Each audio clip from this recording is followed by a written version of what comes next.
Welcome to r/MaliciousCompliance, where we share stories of people conforming to the letter but not the spirit of a request. And today's first story is, give her anything she wants, for free? Okay. Hello, this is my first time posting in this part of Reddit. I only recently discovered it, and have a rather long story from my days working in a convenience store that fits this place perfectly. I used to work for a convenience store about 21 to 22 years ago. Let's just call it 812. Huh.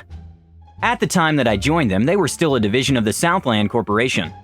I ended up working for them for exactly 1 year, 7 months, and 11 days on the button. A very strange coincidence. Anyways, on to the malicious compliance.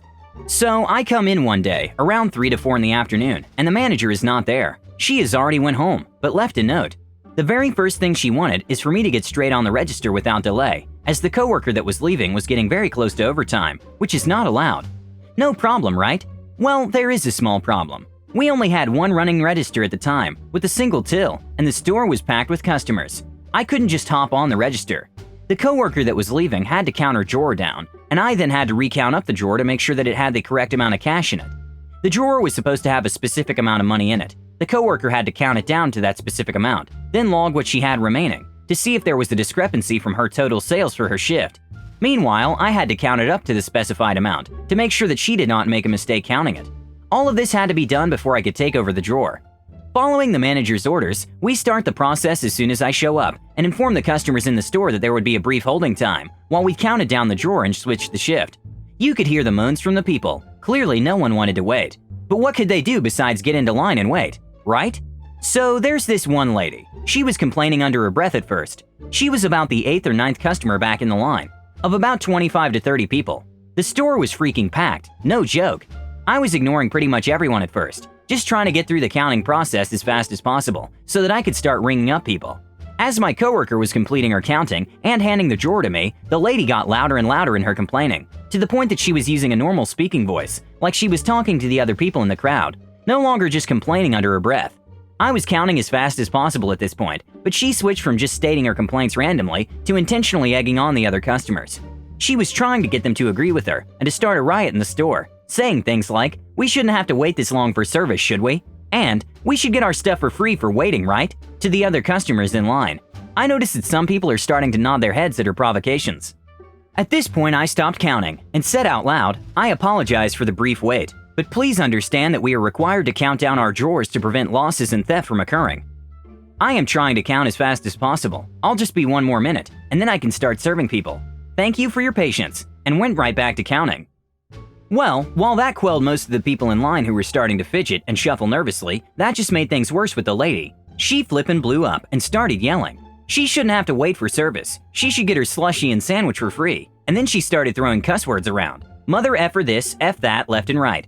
I stopped counting again and looked right up at her and told her, "Please, ma'am, stop using profanity in our store. There are a lot of children present." Since there were mostly families in the store, there were about 7 or 8 kids. Again, that just made things even worse. Nothing but a non-stop stream of profanity started spewing from her mouth, at this point screaming at the top of her lungs. I finished counting my drawer as I told her if she doesn't stop, that she will not be served, and that she'd be asked to leave the store. I'm trying to protect the kids in the store at this point, and the line has already shrunk to about 15 people because of people walking out and leaving because of this lady. Well, she took that personally apparently. She started with the, "You are going to serve me, and I will not leave until I'm ready" speech. So I glared at her and said, "Oh, really?" I then promptly told her to leave as I started ringing people up.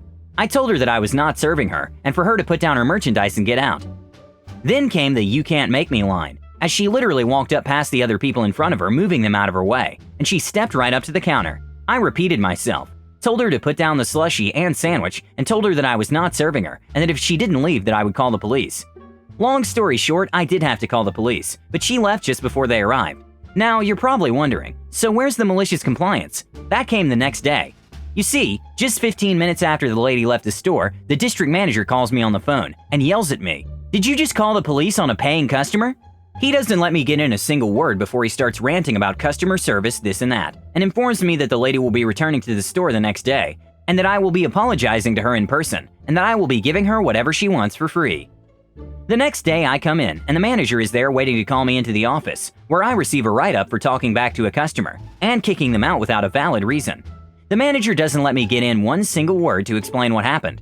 She then informs me that when the lady arrives, I will apologize. And then anything the lady places on the counter she gets for free. I was honestly stupefied by this. I planned on waiting for the lady to show up and telling her to F off and then quitting and walking out of the store, leaving no one there. That was my plan. It didn't go through that way. Hours later, after the manager had went home, I was running the register when the lady walks in with her father and husband and cousin and sister and several kids in tow. They all grab our shopping baskets and start filling them up. As she comes up to me and says, "I was told by your boss that I can get whatever I want for free."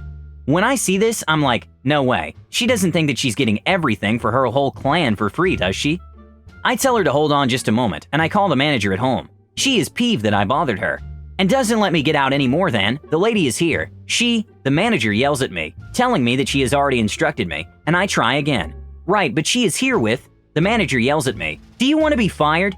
Just apologize to her and give her whatever she wants." I smile. "You want me to give her whatever she wants, for free. Are you certain?" The manager yells back, "Are you stupid? Do you not hear me?" "Yes, ma'am, as you wish." When the lady finally makes it to the counter, I do a very polite bow to her and apologize, making it sound as sincere as possible. I wanted to punch the smug eating grin right off her face, but I kept it to myself and started ringing up the items in the baskets that she was setting on the counter. I explained to her that I had to ring them up first and then cash out the order so that there was a receipt, $780 worth of stuff. I was laughing so hard on the inside. The next day when I showed up, the store manager, the regional manager, the district manager, and one of our company's loss prevention officers were all waiting for me, as I was led directly into the office. I explained that the district manager had told me to give the lady whatever she wanted for free, and that when the lady came in, with her entire family, I called the store manager at home, because I was pretty sure that he didn't mean for her whole family to get free stuff. The store manager yells at me, "You didn't tell me that her whole family was here trying to get free stuff." And I calmly responded, "I tried to tell you, but you wouldn't listen to me. You called me names and asked if I wanted to be fired, so I did as you told me." They began reviewing the video, which has great audio detection. It was kinda hard to hear the manager. When I explained what she was saying, they could make it out. They asked me to leave the room. I could hear the volume of them talking going up and down, from yelling to regular talking, for another hour before I was asked to come back into the office. The regional manager told me that they had just reviewed the tapes from the afternoon that the incident with the lady took place, and he apologized to me and said that the lady had called the office and made up a whole pack of lies about what had happened, and that the district manager had not reviewed the tapes before calling me. I was told that if the district manager had done his job properly, none of this mess would have happened. I was then told that the lady was permanently banned from our store. If she returned, to call the police and have her trespassed. That's the end of it. I never did see the lady again, and just 2 weeks later, we had a new district manager and a new store manager. I still love thinking about that to this day. I am so glad that I didn't just tell her to F off and walk out. The next story is fine by me. Years and years ago, I worked at a sporting goods store. This store had a mezzanine all along the edge of the store to display different large items for purchase, usually pool tables, tents, etc. Basically think of it like a balcony, only indoors and without a guardrail. We had just gotten a new general manager, known henceforth as Ratface. Ratface came from a smaller, lower traffic store. Ratface wanted a promotion and was an utter a-hole to work for. The day our district manager was set to show up for an inspection, Ratface decided the store needed a change. He wanted 3 of us, myself included, to drop what we were doing and move all of the basketball goals to the mezzanine before the district manager showed up for her inspection. We explained that none of the goals can be moved in one piece. The larger goals are too heavy to be moved. The in-ground goals, which were the heaviest, would be impossible to move up there due to the elevator not being tall enough and the stairwell too narrow. Even if we started yesterday, the amount of work is too much to complete in such a short time frame with only 3 people. Ratface gave no Fs. His exact words, "I don't care how you do it, I just want you to effing do it." Message received loud and clear. We set out to detach the bases from the portable goals, and while the water drained from the bases, we detached the backboards. With the portables broken down into 3 pieces, we could just barely fit them into the lift, and the easiest part of the job was done, though it was also very time-consuming. The hard part would be getting the large, heavy, in-ground goals up there. We removed the backboard off of one of them, which weighed about 150 pounds, and we started thinking of how to get the pole up where Ratface wanted it. The pole, by the way, took 2 of us to get off the bolts. The thing had to have weighed at least 500 pounds and was unwieldy as F. The only thing we could think of doing was using rope to haul it up using the trusses on the ceiling. The idea seemed super dangerous for the stores, the customers, and us employees, so we approached Ratface one more time to give him a chance to reconsider. He did not. We got the pole about halfway up when the district manager came in, saw us, and immediately started screaming at us to stop. We lowered the pole back down to earth, tearing a decent-sized gouge into the wall in the process. Ratface heard the commotion and came running out of his office. He wasted no time in throwing us under the bus. What are you guys doing? Jesus Christ, I just asked you guys to spruce the place up a bit for the inspection. Why would you do this? All three of us looked at each other, while saying in unison, because you asked us to. And the head of the bike department added, yeah, and I believe your exact words were, I don't care how you do it, I just want you to do it. Ratface went to interject, but the district manager cut him off. She asked Ratface, with the rage of 1,000 soccer moms, are you a liar or are you incompetent? Do you honestly expect me to believe you had no idea this was happening? This work had to have taken at least 3 hours. Are you saying that you didn't walk the store for at least the last 3 hours today? Ratface sheepishly replied, well, no, I walked the store. So you're a liar then. And to make matters worse, you're trying to pass the buck on to employees, who I know for a fact would never do anything like this, unless they were told to. Now, I want everything put back the way it was yesterday. Ratface told us to start putting everything back, but our heaven-sent district manager had other plans. Nuh-uh, you made this mess, you clean it up. I don't care if you have to stay past midnight tonight. These young men are going to finish their shifts and go home on time. I'm coming back tomorrow, and if those goals aren't back exactly where they should be, so help me God. To this day, I've never seen a man more defeated than Ratface was in that moment.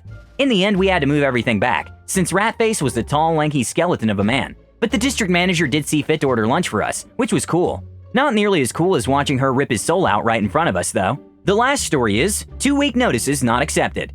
It's 1993, and my first day of work as a secretary for a high-powered attorney in my hometown. He brags that when people give a 2-week notice, he immediately takes their office key, has them clean out their desk, and hands them a final paycheck. After 8 months of working for him, I call in needing extra rest one morning. I was at a job interview. Then I go in at 1 p.m. and tell him I quit. He asks me to finish out the day's work, which I do. At the end of the day, he comes to my desk and asks me to at least finish out the week, stating I put them in a hard spot for not giving them a 2-week notice. I remind him that on my first day of employment, he told me he did not accept 2-week notices, and that is why I did not give a 2-week notice. I received my final paycheck and walked out with a smile on my face. Thank you for watching. Bye.